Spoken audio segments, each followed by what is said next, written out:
ਸਿੱਖ ਧਰਮ ਦੀ ਵੱਖਰੀ ਹੋਣ ਤੇ ਲਗਾਤਾਰ ਹਮਲਾਵਰ ਭਗਵਾਧਾਰੀ ਆਰਐਸਐਸ ਬ੍ਰਿਗੇਡ ਦੀ ਨਜ਼ਰ ਹੁਣ ਸਿੱਖਾਂ ਦੀ ਮਿੰਨੀ ਪਾਰਲੀਮੈਂਟ ਸ਼੍ਰੋਮਣੀ ਗੁਰਦੁਆਰਾ ਪ੍ਰਬੰਧਕ ਕਮੇਟੀ ਉੱਪਰ ਹੈ। ਅਸਲ ਵਿੱਚ ਰਾਸ਼ਟਰੀ ਸਵੈਮ ਸੇਵਕ ਸੰਘ ਨਾਲ ਜੁੜੀ ਰਾਸ਼ਟਰੀ ਸਿੱਖ ਸੰਗਤ ਪੰਜਾਬ ਵਿੱਚ ਆਪਣਾ ਵਿਸਥਾਰ ਅਤੇ ਪ੍ਰਭਾਵ ਵਧਾਉਣ ਦੀ ਰਣਨੀਤੀ ਬਣਾ ਰਹੀ ਹੈ। ਇਸੇ ਦੇ ਤਹਿਤ ਉਹ ਸ਼੍ਰੋਮਣੀ ਗੁਰਦੁਆਰਾ ਪ੍ਰਬੰਧਕ ਕਮੇਟੀ ਦੀਆਂ ਆਗਾਮੀ ਚੋਣਾਂ 'ਚ ਹਿੱਸਾ ਲੈ ਸਕਦੀ ਹੈ। ਇਸ ਬਾਰੇ 'ਚ ਅੰਤਿਮ ਫੈਸਲਾ ਅਗਲੇ ਮਹੀਨੇ ਹੋਣ ਵਾਲੀ ਸੰਗਠਨ ਦੀ ਕੋਰ ਕਮੇਟੀ ਦੀ ਬੈਠਕ ਵਿੱਚ ਹੋਵੇਗਾ। ਰਾਸ਼ਟਰੀ ਸਿੱਖ ਸੰਗਤ ਦੇ ਮੈਦਾਨ 'ਚ ਆਉਣ ਨਾਲ ਐਸਜੀਪੀਸੀ ਦੀਆਂ ਚੋਣਾਂ 'ਚ ਨਿਸ਼ਚਿਤ ਤੌਰ ਤੇ ਨਵੇਂ ਸਮੀਕਰਨ ਬਣਨਗੇ। ਇਸ ਤੋਂ ਇਨਕਾਰ ਨਹੀਂ ਕੀਤਾ ਜਾ ਸਕਦਾ ਹੈ। ਇਹਨਾਂ ਦੀ ਨਜ਼ਰ ਐਸਜੀਪੀਸੀ ਉੱਪਰ ਹੈ। ਸੰਗਠਨ ਦੇ ਕੌਮੀ ਮੁੱਖ ਸਕੱਤਰ ਰਘੁਬੀਰ ਸਿੰਘ ਦੇ ਮੁਤਾਬਕ ਜਨਵਰੀ 'ਚ ਕੋਰ ਕਮੇਟੀ ਦੀ ਬੈਠਕ ਵਿੱਚ ਇਸ ਬਾਰੇ 'ਚ ਫੈਸਲਾ ਲਿਆ ਜਾ ਸਕਦਾ ਹੈ। ਸੰਗਠਨ ਨੇ ਪੰਜਾਬ ਦੇ ਸਾਰੇ ਪਿੰਡਾਂ 'ਚ ਇਕਾਈਆਂ ਗਠਿਤ ਕਰਨ ਦੀ ਯੋਜਨਾ ਤੇ ਕੰਮ ਸ਼ੁਰੂ ਕਰ ਦਿੱਤਾ ਹੈ। ਉਹਨਾਂ ਮੁਤਾਬਕ ਕੋਰ ਕਮੇਟੀ ਦੀ ਬੈਠਕ ਵਿੱਚ ਸਹਿਜਧਾਰੀਆਂ ਨੂੰ ਐਸਜੀਪੀਸੀ ਦੀਆਂ ਚੋਣਾਂ 'ਚ ਵੋਟ ਪਾਉਣ ਦੇ ਅਧਿਕਾਰ ਦੇਣ ਦੇ ਮੁੱਦੇ ਤੇ ਵੀ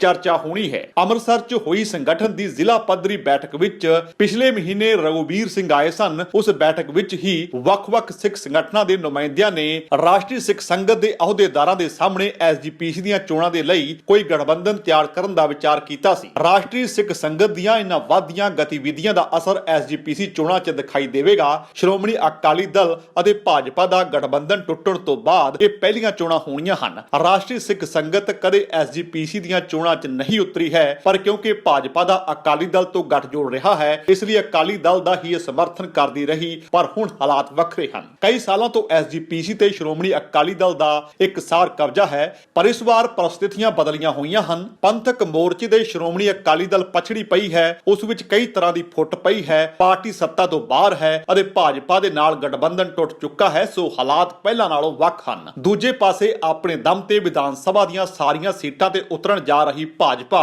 ਪੰਜਾਬ 'ਚ ਆਪਣਾ ਪ੍ਰਸਾਰ ਵਧਾਉਣ ਦੇ ਲਈ ਲਗਾਤਾਰ ਜ਼ੋਰ ਲਾ ਰਹੀ ਹੈ। ਖਾਸ ਤੌਰ ਤੇ ਅਨੁਸੂਚਿਤ ਜਾਤੀ ਵਰਗ ਅਤੇ ਸ਼ਹਿਰੀ ਗੈਰ ਜੱਟ ਪਰਿਵਾਰਾਂ 'ਚ ਆਧਾਰ ਬਣਾਉਣ ਦੀ ਕੋਸ਼ਿਸ਼ ਕਰ ਰਹੀ ਹੈ। ਇਹ ਦੇਖ ਕੇ ਲੱਗਦਾ ਹੈ ਕਿ ਪਾਰਟੀ ਐਸਜੀਪੀਸੀ ਦੀਆਂ ਚੋਣਾਂ 'ਚ ਵੀ ਇਸ ਵਾਰ ਅਹਿਮ ਭੂਮਿਕਾ ਨਿਭਾਉਣ ਦੀ ਤਿਆਰੀ ਵਿੱਚ ਹੈ। ਇਸ ਲਈ ਰਾਸ਼ਟਰੀ ਸਵੈਮ ਸੇਵਕ ਸੰਘ ਦੀ ਸਾਖਾ ਰਾਸ਼ਟਰੀ ਸਿੱਖ ਸੰਗਤ ਅੱਗੇ ਆਏਗੀ।